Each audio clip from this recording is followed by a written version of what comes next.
ವಾಟಾಳ್ ನಾಗರಾಜ್ ಅವರು ಫನ್ ಮಾಡೋಣ ಅನ್ನೋ ಥರ ಇದು ಮಾಡಿದ್ದು. ನೀವು ಏನೇ ಮಾಡಿದ್ರು ಅವರು, ನೀವು ಎಷ್ಟೇ ಪ್ರಶ್ನೆ ಕೇಳಿದ್ರು 3 ನಿಮಿಷದ ಕಡಿಮೆ ಉತ್ತರ ಕೊಡೋದೇ ಇಲ್ಲ ಅವರು. ಹೌದು. ಸೊ ಹಾಗಾಗಿ ವಾಟಾಳ್ ನಾಗರಾಜ್ ಅವರ ಇಂಟರ್ವ್ಯೂನ ಅವ್ರಿಗೆ ಅಂದರೆ ಅವ್ರು ಆಬ್ವಿಯಸ್ಲಿ ನಮ್ಮ ಚಾನಲೆಲ್ಲ ನೋಡಿರಲ್ಲ. ನಾವು ಮಾತ್ರ ಫನ್ ಅನ್ನೋ ಥರ ಏನೋ ಮಾಡ್ತಿರ್ತೀವಿ. ಅವರು ತುಂಬ ಸೀರಿಯಸ್ ಆಗಿ ಮಾತಾಡ್ತಾ ಇದ್ರು.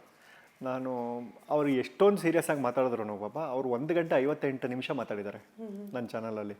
ನಾನು ಎಲ್ಲ ಎಡಿಟ್ ಮಾಡಿ ಹಾಕಿರೋದು 18 ನಿಮಿಷ. ಅಯ್ಯೋ. ಅದು ಸಿಕ್ಕಾಪಟ್ಟೆ ವರ್ಕ್ ಆಗೋಯ್ತು.